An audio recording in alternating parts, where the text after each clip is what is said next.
DG Stéphane Balamwange Congo ya Lumumba Congo Tafachi Beton Tangwe koki yo Tangwango yango yo ekoki Tolanda kango Papa Stéphane Balamwange oh Merci, nous sommes en direct sur Tango Koki RDC. Complot Kabila Kagame dévoilé par John Numbi après l'interpellation de Jeannette Kabila. Révélation dans cette émission. Ici, on ne fabrique pas des choses. Nous disons juste la vérité. Parce que John Numbi vient de faire sa sortie médiatique que vous allez suivre tout au long de cette émission. Merci de nous suivre de partout. Merci beaucoup de continuer à aimer ces pays. Merci de rester et de demeurer patriotes, les volontaires qui ont besoin de libérer et aussi de l'autonomisation, de l'indépendance et aussi de la liberté de leur pays qui est la République démocratique du Congo. Complot Kagame et Kabila dévoilé. Ce n'est pas nous, c'est John Numbi qui vient de parler après certaines menaces, selon eux, faites au niveau de Jeannette Kabila. Révélation dans cette émission. C'est John Numbi qui a parlé. Nous allons vous faire écouter John Numbi. Qu'est-ce qu'il a parlé? John Numbi a l'acquis un régime en place les mal. Il dit ceci de profiter déjà pendant ces temps parce que demain ça sera catastrophique pour les régimes en place. Là c'est John Numbi. Il nous dit que Corneille Nanga, Jean-Jacques Mamba et les autres Balali Pongite Baako Bongama, ensemble avec certaines personnes qui sont à l'intérieur du territoire congolais, c'est eux qui feront d'abord chuter le pouvoir en place et les Nanga et les autres qui sont à l'extérieur, ils viendront juste mettre la mayonnaise. Et la consommation sera d'ensemble bateau ba travailler qui révélation dans cette émission. Laissez-moi aussi vous dire ceci. Au niveau du Katanga, il y a aussi du show. Prise d'armes ka siko vendredi na Katanga. Ba soldat bazui minduki ka sikoyo. Bazui minduki. Bomona minduki sikoyo. Jésus encore à la présentation. Marabobo Lambote. Mbote papa yankole. Mbote pana bayi mboka nyonso. Bakolanda biso. Na mikili ya poto, baza na Ngwanzu, bayali na Genève, bayali na Suède, bayali na poto, na bosanite bandeko bakolanda biso, bayali na États-Unis na pesi bango mbote mingi, tozali na bango eloko moko, biso banso toali bana tata moko ekolo moko, toali biso banso sima ya mokonzi ya ekolo mwana mboka Félix Antoine Tshisekedi Tshilombo. Na ko bosa na pete, ko pesa mbote na ngai penza. Et pas na maman nangai on a benga la ministre intelligente, la ministre sage, la ministre compétente au yazali na domaine il y a justice et garde des sceaux maman Rose Mutombo oyo azako sala musala malamu dernièrement mokonzi ya mboka Félix Antoine Tshisekedi Tshilombo a pesa ki bongo ba instruction na ba injonction si je peux dire à rappeler qui est que ba députés provinciaux ba oyo bazali déjà kozwa kanyaka pona kolia koluka ko voter ba candidat gouverneur koluka ko voter ba candidat sénateur ayebisi et sengeli en tant que ministre de la justice a interpellé arsenal judiciaire o ezali procureur ya république général ya république pardon PG o bazali na ba juridiction nyonso ba se saisir na likambo oyo akokba na libabe eke batima boko likolo na ye en tout cas député wana akoriske ke azala bongo invalidé akosibir sort lokola bakulutu na biso Jatini Ngobila basibisaki na ville ya Kinshasa. Donc tozali bongo ko soutenir mama Rose Mutombo oyo azali bongo na ministère ya justice tozali ko tiaye maboko biso na IDPS tozali vraiment ko tiaye maboko tozali ko senga eke tata Nzambe apesa isusu mikolo mingi pour que mboka ekende liboso na musala za kosala malamu na niveau ya ministère ya justice. Très bien, merci Marabobola, nous sommes ensemble avec vous. Alors, nous commençons maintenant la matière de cet après-midi. Kinshasa, c'est déjà 16 heures passées de quelques minutes. Kinshasa. Et à l'est de la République démocratique du Congo, c'est pratiquement 17 heures. Je ne sais pas en France, je ne sais pas au Canada, je ne sais pas aussi aux États-Unis. Mais laissez-moi vous relater cette chose. Le pouvoir, aujourd'hui, le régime en place à Kinshasa, en République démocratique du Congo, est menacé. Et le pouvoir est menacé par qui? Qui a besoin de faire les coups d'État? Découvrons ensemble. Nous sommes là, John Numbi. Nous allons lui lire rapidement. Fachi et ses amis seront les premiers à être pendus pour haute trahison. Son accord avec Kagame existe. Là, ce sont des affirmations de John Numbi. Alors, John Numbi dit ceci. RDC, les destins du chef des insurgés, Nanga, Adam Chaloui et aussi Jean-Jacques Mamba, ils sont déterminés à venir irrévocablement renverser le régime de Kinshasa parce qu'ils sont des malfaiteurs et des tribalistes, pardon. Ils sont toujours là pour tuer et arrêter les Katangais. Soi-disant, le juge Yav et aussi qui encore le général, le juge Yanni, pardon, le général Yav et tout consort, tous toujours des Katangais qui sont poursuivis par les régimes en place. Et ils ajoutent encore Jeannette Kabila et moi-même, la personne de John Numbi, qui sont recherchés toujours par le pouvoir en place, mais ils seront le premier à plairer. Là, c'est les tweets de John Numbi. Aujourd'hui, les camps des ennemis du Congo basent totalement affaiblis et basent totalement déçus par ce que les services de renseignement font tous ces derniers temps. Les services de renseignement, Demiap, Aner et consorts.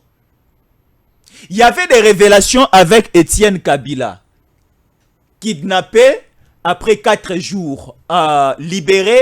Et lorsqu'il a été libéré, il a fait des révélations là où il était parti. On lui a proposé des choses. Il doit être à la tête d'un événement, d'un coup d'État au niveau de Kinshasa. Aussitôt, le coup d'État va réussir. Il sera le premier ministre d'un nouveau gouvernement qui sera installé avec les ennemis, les assassins au Balula, pouvoir Nanzila Makila. Lelo siko bakomi ko bengi sabato pour juste pour question de renseignement. Bandeko badongolomi so bakomo silika. Mando qui déjà ebimi na Katanga ba pesi ba militaire na Katanga. Laissez-moi vous le dire. Nous sommes là. RDC prise d'armes ce vendredi à Katanga où de nouveaux officiers des FRDC nouvellement formés à la prestigieuse école de formation des officiers EFO de Kananga sont à l'honneur à la fin de leur formation. Le vice-premier ministre, ministre en charge de la défense, Jean-Pierre Bemba Gombo, qui préside la cérémonie de remise d'armes. Ba soldat na biso esi ba koti ebele ba uti efo na Kananga. Ba kiti na Katanga, là où se trouve le général lieutenant Edi Kapen. Et le vice-premier ministre, ministre de la Défense, ne se trouve pas présentement à Kinshasa. À quel Lubumbashi na Katanga, ba akopé sa ba militaire na biso Minduki. O akobi métallier. Il n'y a pas question d'un coup d'État. Mais pour la sécurité du pays, nous allons sacrifier toutes les mauvaises personnes. Et quelles sont ces mauvaises personnes? Vous allez les découvrir tout au long de cette émission. Marabobo là. Étienne Kabila, kidnappé, 4 jours après, va découvrir. Il a fait des révélations. Après ça, les services Yaba renseignement Bakiti na fondation Musée Laurent Désiré Kabila na Gombe, vous connaissez l'adresse. Bah inviter la coordonnatrice, la présidente à fondation Musée Laurent Désiré Kabila répondant au nom de Jeannette Kabila na installation et état-major général là où se trouve la direction de MIAP à Kendekopé ça ba explication par rapport à ba renseignement ba information au ba konzia service on a balingi bazwa. Et de l'autre côté, to moni déjà acharnement, to moni bandeko ya Kashamata. Tomoni bandeko Kingakati, bakomiko ganga na mosika, celui qui se sent piqué connaît l'affaire. Vous avez écouté et suivi ce que John Numbi a dit. Mais par rapport à tout ce qui se passe, est-ce que vous êtes d'accord que lelo c'est encore possible que nanzela élection tochiango na mopandi moto musoya kozwa pouvoir na Kisasa na Congo o nanzela na mandoki nanzela na makila? Matondo mingi lisusu ndeko Jésus Ankole. Ngana banza yeke na moment oyo mboka na biso tokomi na yango République démocratique du Congo tokoki lisusu te kondima eke bokonzi oyo ezali kotambusa mboka ezwa mabongo na makambo etali minduki makambo etali masasi parce que moni mokili ndenge depuis mokili salemi depuis monde ezali kozala gérer parce que mokili ezali gérer na ba grande puissance tozali na ba pouvoir o ezali pouvoir ya ba capitaliste tozali na ba pouvoir religieux tozali na ba pouvoir o ezali ba pouvoir militaire et puis tozali na ba pouvoir ezali pouvoir spirituel mais esengeli kosimba eke na ba pouvoir wana nyonso chaque période ezalaka na ba événement na yango o dominaka monde ça veut dire que soki otali na ba mikolo o eleki tozaki na ba différents vents o soufflaki na mokili na niveau ya Europe na niveau ya Asie na niveau ya États-Unis voire même na niveau ya Afrique awa na niveau ya Afrique tozalaki na ba pouvoir ezalaki dictatorial ça veut dire que tolongo na ba royaume pouvoir ezalaki dirigé par na mutumo ba pesi ye bokonzi azali roi tata na ye akufa ye nazaki roi na mboka wana tango akufi alors mwana ye akitani tout ça toyeko ya kokota na pouvoir ezali ya ba dictateur batu mutu ya sali coup d'état azui bokonzi et puis sima kozwa bokonzi a organiser mboka et puis machin ndengo yebi na histoire ya mboka na biso pe tozaki na ba royaume Congo ti mondele ya ye après kokende na mondele Mobutu comment il s'appelle Kasavubu azui bokonzi bapota ina Lumumba o ya destitué yo Mobutu aye le kwa zaki soda azui bokonzi sima kozwa bokonzi ça veut dire que ezalaki vent dictatorial ou ezalaki na niveau ya Cameroun lelo Paul Biya zawana ou ezalaki na niveau ya Gabon avec l'ancien président Omar Bongo akufa déjà lelo soki neve na ye mutu azawana sima ya kosala coup d'état ça veut dire que monde ya lelo oyo tokoki lisusu te kondima ke loko la démocratie ekoti j'ai sali les mémoires oyo ya ba 13 parlementaires ya IDPS oyo ba telemelaka Tshisekedi na peuple congolais mususu oyo babandaki kobima na MPR oyo ezalaki loko la parti état lelo tokoti na démocratie Mouze aya longoli biso na makambo oyo le père amemaki ya démocratie ya memeli biso dictature mais dictature yango euti wapi euti na manzela minduki basali AFDEL ba créer yango par les Rwandais et les Ougandais na objectif ya ko destituer Mobutu bazwa un Congolais un Rwandais batia ewana pour la faciliter balkanisation mais Mouze tangwaye il a compris que non projet o eza projet ya malamu te ko boma ba Congolais ko sala balkanisation en tout cas ça va me suivre tina tombe na ngai alors qu'est-ce qu'il faut esengeli na biso tovandisa bokonzi démocratie kokota na sima mwana ye basali coup d'état ndenge basalaki lelo oyo toza na 4e période législative ya mboka na biso depuis 2006 2011 2018 lelo 2023 Tshisekedi azui bokonzi tondima lisusu ke bokonzi ebanda kozwa mabongo na makambo etali coup d'état franchement ngai en tant que moto oya koli na école ya démocratie moto ya koli pembeni ya leader Maxime fait Etienne Tshisekedi na koki kondima eloko ya modele wana te mais lokola bango bazali koluka toujours ya kozwa bokonzi bongo parce que bango banani mais bandeko oyo asali tweet wana il fit un général l'armée na mboka na biso général John Numbi il était parmi les tout puissants ya armée ya Joseph Kabila Kabange oyo azali lelo oyo Asien président République démocratique du Congo et puis azali sénateur ya vie tous les avantages Kabila zui na mboka oyo tous les avantages oyo fondation Laurent Désiré Kabila Mouze le père bazui na mboka oyo tous les avantages oyo John Numbi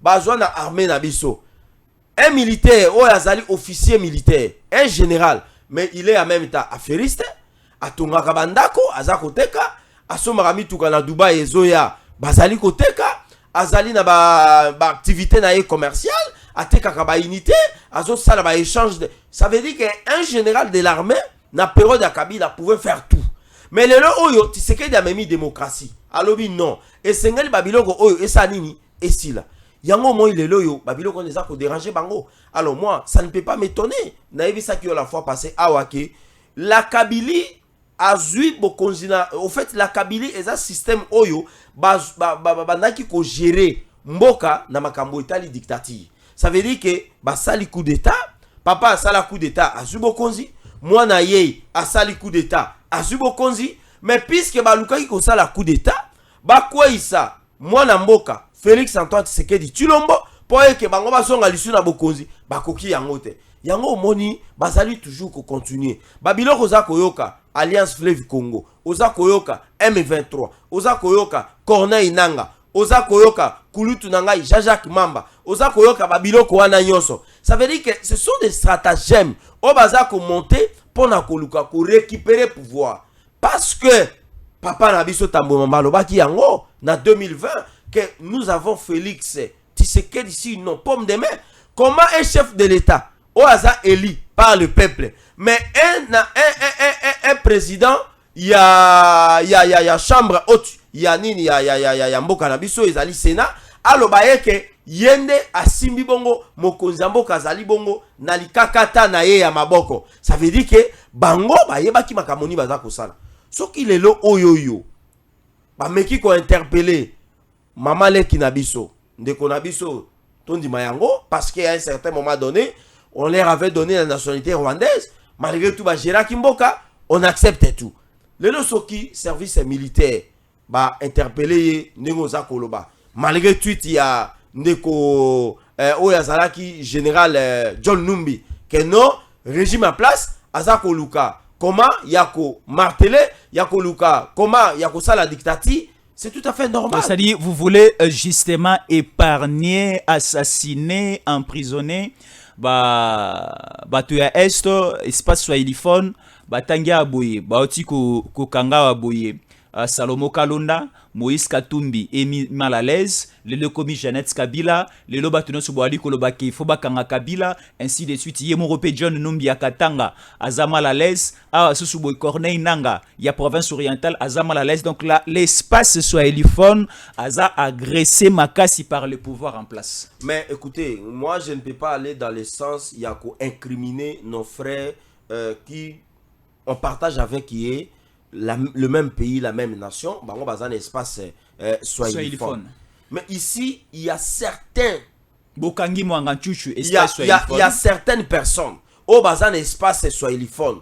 Naïbi ça que la fois passée que baza complice na makamuza ko lekana est papa nangai. Mais tant que tanga ndeko na biso Kulutu Nangai Corneille Nangaa. Vous pouvez imaginer un ancien président Yasseni où il a proclamé un président où il a allé en fonction de l'eau. Deuxième mandat naïe. Premier mandat il a proclamé qui est. C'est M. Corneille Nangaa. Lelo où il a commis rebelle. Naïbi te soki a sali armée wapi. Lelo oyoyo ozui ndeko na biso loko la Salomo Kalonda. Oyo ba condamna qui est pour avoir été na makambo etali en tête ya sécurité de l'État. Pour avoir comploté na ba o bato bazali ko tombuka na niveau ya M23. Nde azali ko se retrouver na prison. Ça, ce n'est pas une affaire. Il y a un régime en place. Oh, bazako ça la pona ko attaquer. Bandeko bazali na espace swahili, espace linguistique. Il y a bandeko na biso ba swahili. Moi, j'ai des frères qui sont à Kisangani. J'ai des frères qui sont à Nituri. Nazana ba ami et connaissance au bazana Goma, bazana ba Bukavu. J'ai même des amis au bazana niveau ya Katanga. J'ai mon frère au bazana niveau ya Katanga. Mais ce qui le lo à côté de makambo etali complot. Yako ça ba complice. Yako luka moyen, yako kota. Pona koluka, soit coup d'état et salema, soit babo mamokonzi mboka, soit tozonga lisu na sima. Ça, nous ne pouvons pas être d'accord. Ndeko oza kotanga eke ba oyoyo bakangi nani ba interpeller ndeko na biso nani ancien honorable Jeannette Kabila. Mais tango service ya renseignement ba ye ba koti na ndako na yo Jésus Yankole. Batali eke bakuti ba indice o ba insigne militaire, ba indice militaire. Bakuti soit chapeau ya basoda, bakuti soit boti ya basoda, boto benga ka Sokoto. Wana bakuti yango wapi? Mais papa, yo ki yango te. Que Yo ki yango te ke bakuti ba indice militaire na kati ya nini ya fondation musée Laurent Désiré Kabila. Indice militaire comme quel élément? Bateni, bakuti yango kuna. Bakuti yango kuna, bakuti yango pe na kati ya motuka na ye. E bandeko na biso baza na kamususu, baza koloba ke ezali ne service militaire oya demi-ap. Ne bazu biloko wana bakei kotia yango na kati ya mutuka ya nani ya Jeannette Kabila po baloba ki azali complice na makambo eza koleka na este na Alliance Fleuve Congo na koluka ndenge nini ya koboma mokonzi ya mboka. Yoyoki yango te ngana kokama soki yoyoki yango te vérifier eza information biso tout ozwa ngona ka ndenge tozwaka yango. Alors l'objectif na babiloko wana nyonso eza nini? Ça veut dire que eza na individu moko te oyo akoki kozala likolo ya mibeko azate. Même nga lelo oyoyo marabobola soki na meki kaka kokota na makambo etali complice ya koboma mokonzi ya mboka, mais je crois que il faut se disposer. Vous comprenez? Lelo oyo to koti na makambo itali démocratie. Bokonzi ezali su ko zwa ndenge banayi ko zwa makala te. Oye na minduki, o recruter mo bato mo mikuse oye na bango bakomi kokota na kenge sango ekoti kisasa bo panzana o ba soda oyo ndeko Jésus yankola zoya na bango so bomoni bango atuka muto akofana na kisasa zate. Mais bato mikuse bo baso ko kwata kokumba minduki te. Tala munduki eleki ye na mukuse to benga bakadogo. Lelo oyo bato wana baza lisusu te na mboka na biso pona nini? Parce que nous avons un monsieur, nous avons un fils d'une pays où aza ko gérer mboka nanga aza ko gérer Félix Antoine Tshisekedi Tshilombo. Alors, ce qui m'a interpellé Jeannette Kabila, mabe ezawapi. Ce n'est pas parce que azali pasa ya mokonzi ya mboka ya kala et que bakutie na ba biloko moko chose à la clarté de ba interpeller te. Non, tout le monde est interpellable. Même ozali mwasi ya mokonzi ya mboka, ata Denise Nyakero ndenge azawana et que bakutie na ba soupçon o ezali ya malamu te, bako interpeller. Même ozali Augustin Kabuya et que bakutie ozana ba biloko za malamu te, na makambo tali ya sûreté, ya affaire de l'État. C'est-à-dire Bakongo baza ba très traité. Batakasai baza ba très traité. Kaka bato baza ba très très eza batu ya est. Nazali kolobaka makambo o John Numbi ali koloba. John Numbi alobi il faut révolte et salamana espace soit il faut ba tele mabaya ko bengana bokonzi ya lelo ya ba tribaliste.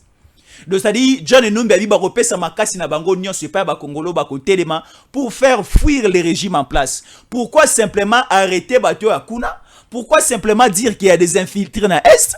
Pourquoi simplement dire qu'il y a des traîtres dans est pendant que batu o bazana mangeoire na régime lelo ba ko yiba mbonga l'état ba ko lobate ba ko détourner ba mbonga ba projet bede ba ko lobate ba ko kangate. Mais aujourd'hui venir au sein de la fondation Musée Laurent Désiré Kabila, soi-disant batoana baeba boaki bateni na kati pour dire que ce sont des tenis ezali ko appartenir à la fondation Musée, c'est que la fondation eza moi suspect, il faut poursuivre la fondation ainsi de suite. Ba ko luka moto ya nani? Selon John Numbi, ba ko luka moto ya moto mosusu te ya Jeannette Kabila te. Ba pe ko luka moto ya Songolo Mpakala te, ba ko ne ko luka moto ya Joseph Kabila. Est-ce que c'est vrai ça? Bon, au moni ngai na monaka John Numbi aza lokola na équipe ya football oyo joueur oyo bakotisaki ye akoki kobeta te abimi ba remplacer na moto mosusu. Remplaçant akoti a marqué équipe esa nini et gagné. Lelo oyo, il faut te féliciter ba général na biso. Général lokola Chikoti Tambwe, un fils digne du pays qui fait un travail remarquable, qui fait un travail impeccable na niveau ya est. Et je vous informe que non, ezalaki ne loko moko ba montaki pona koluka ko boma général Chikoti Tambwe. Et ezali ba requête oyo même ngai on ensemble la nzambe ya frère Branham na lobaki ke nzambe ya frère Branham esengeli abate la général Chikoti Tambwe. Mais soki lelo oyo général John Numbi azozala inquiet, azozala un peu dérangé. On comprend ça. L'espace swahiliphone, ils ont perdu le pouvoir. Pourquoi ils ont perdu le pouvoir? Ils n'ont pas pu conserver le pouvoir pour le pouvoir. Et ils ont pris le pouvoir pour na sala o eloko ba bengi ba acharnement. Oyebi koma bangala bazalaki traité na bandeko na biso ya espace swahiliphone o bazalaki na pouvoir. Et puis ce n'était pas tous les swahiliphones. Ezalaki groupe ya ba swahiliphone oyo bazalaki na nini na Kashamata, o bazalaki na Kingakati, o bazalaki na Fondation Musée, o bazalaki na GLM. Ne bango bandai ko matraquer, bandai ko inquiéter, bandeko bazalaki na espace nini linguistique ezalaki ya Bangala. Oyebi combien de militaires ya président Jean-Pierre Bemba oyo babuma bango? Oyebi combien de personnes o bazalaki interpellé? Oyebi combien de personnes baluka bango po baboma bango o bazalaki na régime ya Mobutu? Parce que le régime à Mobutu, une grande partie, c'est vrai, il y avait des Congolais au Bazaki de partout, parce que Mobutu, ça aussi, c'est qu'il faut signaler, Azaki tribaliste était. Mais Mobutu aussi, Azaki na bato, Bazalaki proche, na beaucoup plus, et Zalaki pe Bangala, Bakongo Bazalaki, Baluba Bazalaki. Mais les Swahiliphones, pour la majorité, et pas na Mokonzi Amboka Yakala, et Zalaki Bongo, Bandeko Nabiso, au Bazalaki n'est pas Swahiliphone. Mais un groupe de personnes, une poignée de personnes, Oyo Bazalaki Koluka, pona ko matraquer bandeko na biso bazwa même kulutu nanga Jean-Pierre Bemba ba mema yeti na prison. Ou éviter que bato ba mema kulutu na Jean-Pierre Bemba na prison ezalaki lobbying ya ba soeliphone o bazaki na pouvoir ya Kabila ne ba mema ki na prison. Ezalaki makambo leka na Centrafrique. Mais non, makambo ya Centrafrique ya nini? Est-ce que Centrafrique est la première fois que non armée congolaise a intervenu kuna? Je crois que na tango ya Kabila en 2011, 2012 si je ne me trompe pas. L'armée congolaise à travers la police congolaise totinaka bakende ko porter main forte et pas dans nani mokonzambo kazala ki wana même aussi à l'époque de Mobutu avec mais voilà Félix Patassi. Et ça biloko o isali makanango déjà. Ça veut dire que lorsque vous avez des coopérations militaires, un autre pays où Azo se sentit que non, vous êtes menacé, vous pouvez demander de l'aide auprès de ces pays. Et c'est là qu'il a fait Rwanda.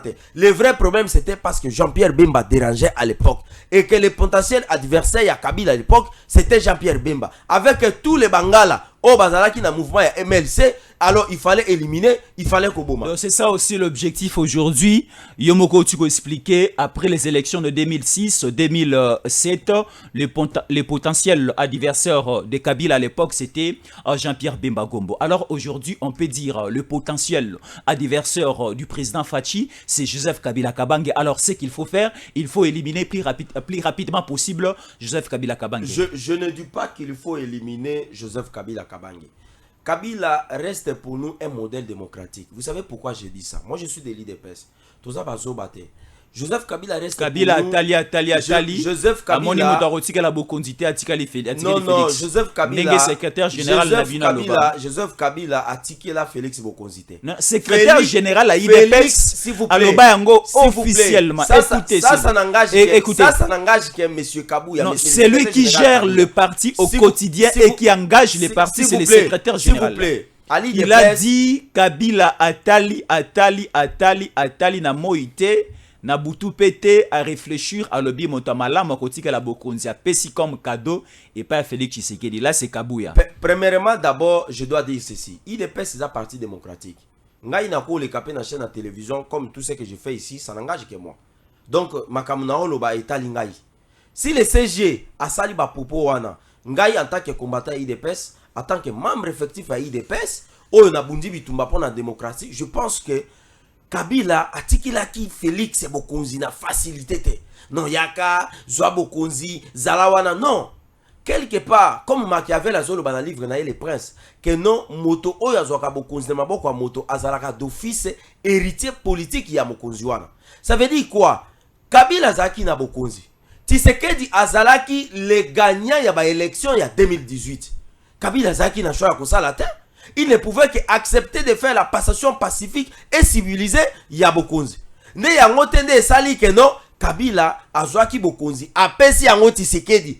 Ndenge na yoka kabato msu balobaka ke Kabila anomaka Tshisekedi. Non, Kabila n'a jamais nommé Tshisekedi. A nommé na sens nini? Parce que ce n'était pas Kabila qui était le président ya cour constitutionnelle.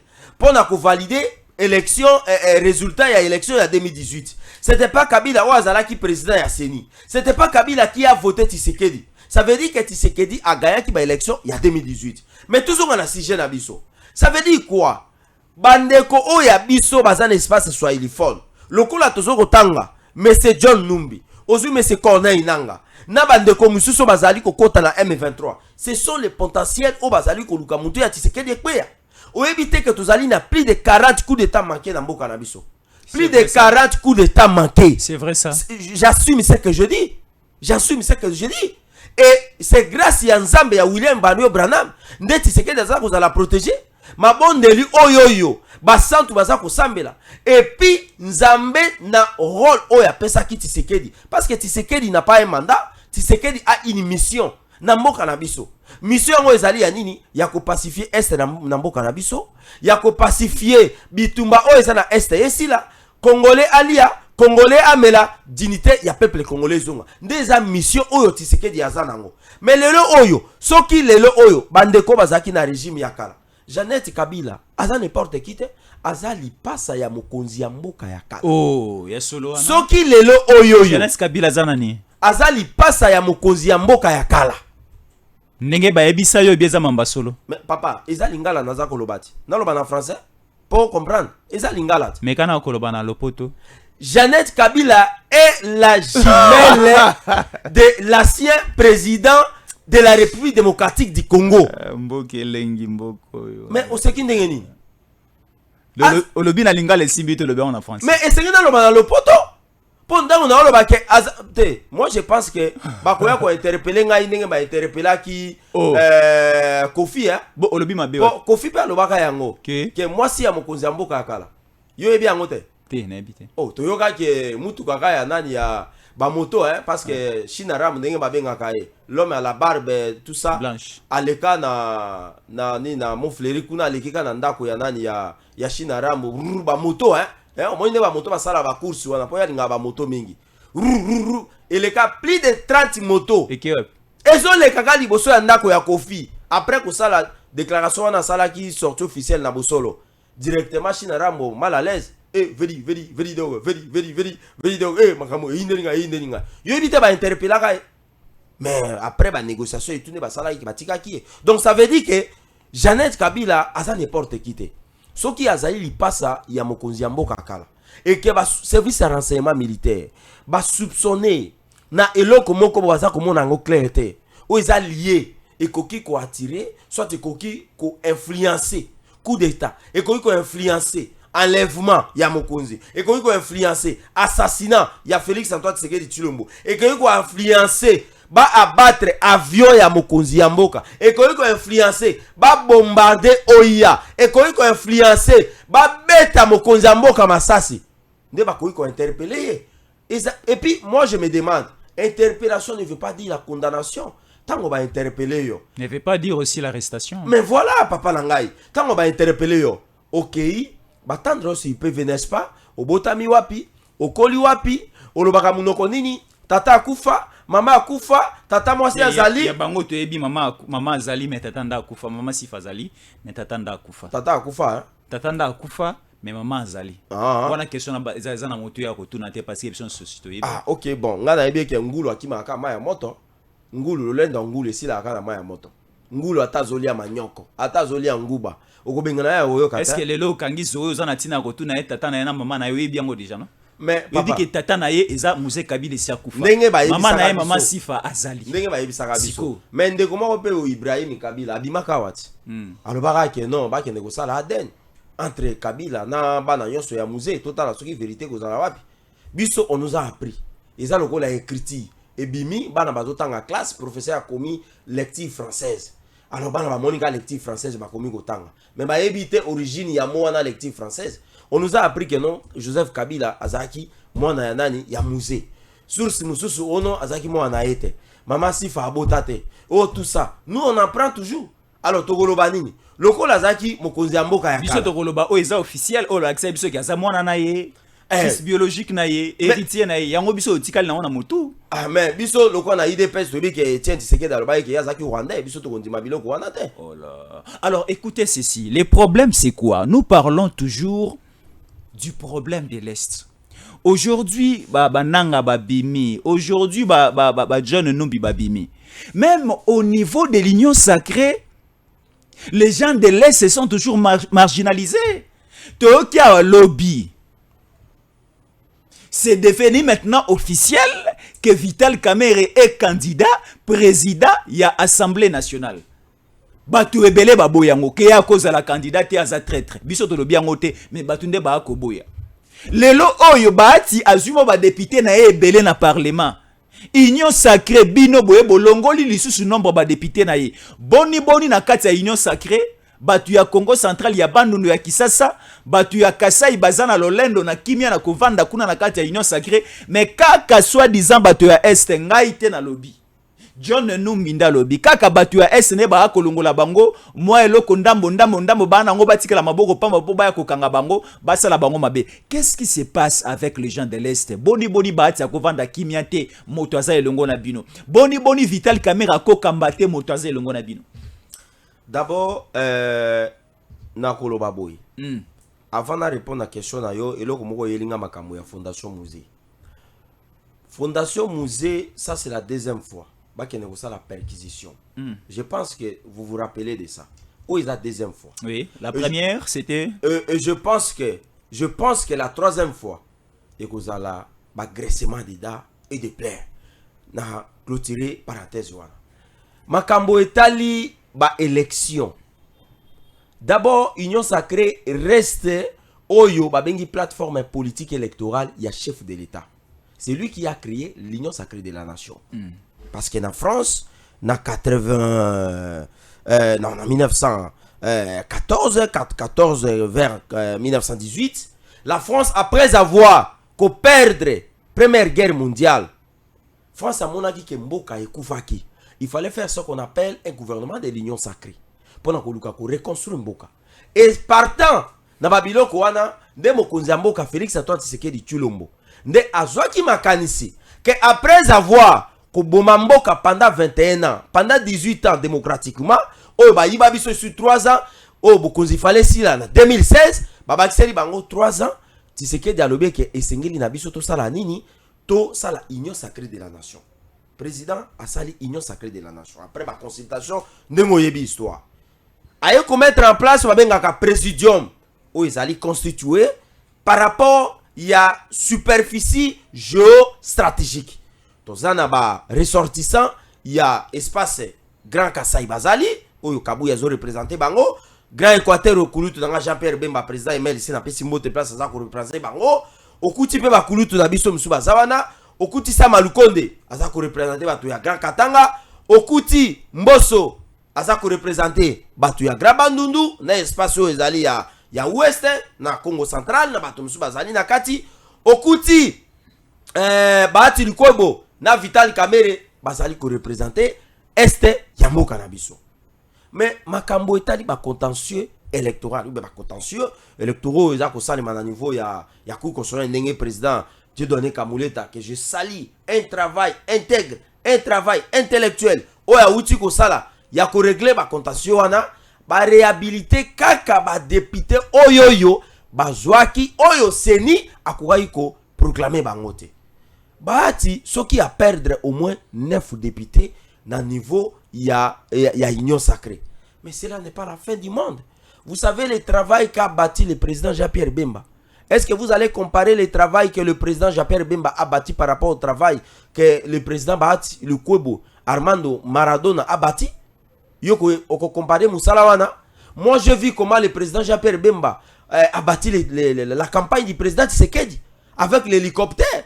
Azo kita na bamboka, na ba village, akiti na Bujala, akiti na Kungu, akiti na territoire ya Libenge, akiti na Gemena, akiti na Yakoma. Mais il a frôlé akiti na Boende, akiti na Guadolite, akiti na Mbandaka, akiti na Bumba, akiti na Boende, akiti na Lisala, akiti na bamboka wana nyonso. Eza pona ko sala, musala po ke Tshisekedi azwa bokonzi. Mais lelo oyo, vous savez le président Jean-Pierre Bemba a eu combien de députés nationaux? 22 députés nationaux avec 28 députés provinciaux. Est-ce que yo aussi au moni président Jean-Pierre Bemba a qui attaqué cour constitutionnelle? Yo aussi moni oyoki que président Jean-Pierre Bemba a qui recruter ONG moko pour na koluka ko attaquer président Kamuleta ou azali juge président ya cour constitutionnelle. Yo so yoki président Jean-Pierre Bemba ko kende ko recruter armée numérique pour na koluka ko attaquer cour constitutionnelle. Mais lelo oyo si le président Bahati est en train de faire tout ce qu'il est en train de faire, moi je pense que le président Bahati est arrivé peut-être à un niveau où il n'arrive plus à se maîtriser. D'abord, dans le niveau, il y a des contentieux, il y a des élections. Le DG Stéphane, il a expliqué ça ici. Ces contentieux, ils ont ça la mandengeni. Tant que Jésus en collé, tous en ayant circonscription moko. Est-ce que vous avez compris ma question? Allez-y. Ma question est celle de savoir pourquoi vous ne voulez pas Kamerhe à la tête. Il y a Assemblée nationale. Pourquoi vous mettez mal à l'aise à tout moment? Bahati Lukwebo, traître infiltré, voilà Maradona, voilà à cour constitutionnelle, il met mal à l'aise de Omir Kamuleta. Qu'est-ce qui se passe avec ces deux personnes? Mais écoutez, d'abord, on ne peut pas interdire à quiconque de présenter ses ambitions. La politique est une marmite où chaque personne, chaque individu présente ses ambitions afin d'obtenir et d'atteindre ses objectifs. Le président Vital Kamerhe, qui est fort, malheureusement, nous avons regretté, par rapport, il y a des propos dans la déclaration au Sala de Nemawa, qu'au cas où a raté, province, il y a Sidi Kivu, pour gouverner en haut, Bukavu va tomber avant Goma. Je pense que vous avez suivi de telles déclarations. Ce qu'il est le Oyo, Azan ambition, Yakokoma, président, Assemblée nationale. Personne ne l'interdit. Il est libre. Mais le col a tozana kati ya union sacrée. Et que union sacrée, Azan a une stratégie électorale pour ko gérer mboka. Et que présidence, Assemblée nationale, à niveau de titularisation nango. Parce que vice-présidence déjà, ils ont dit à secrétaire général ou à formater le gouvernement ou le secrétaire général Augustin Kabouya on a bengaka mon général il a présenté des ambitions dans la matinée politique à Salaki dimanche passé que yem azak obligé candidature non tolobi bongote tout le monde peut venir même yo okoyuko ya député national ah d'accord le colosa député nationalité même bandeko bazali na niveau assemblée nationale ils peuvent venir ba présenter ba candidature na bango et puis ba ye soki assemblée nationale bureau définitif wana ba koluka ke kombo na ye ezanakati il y a pas de problème.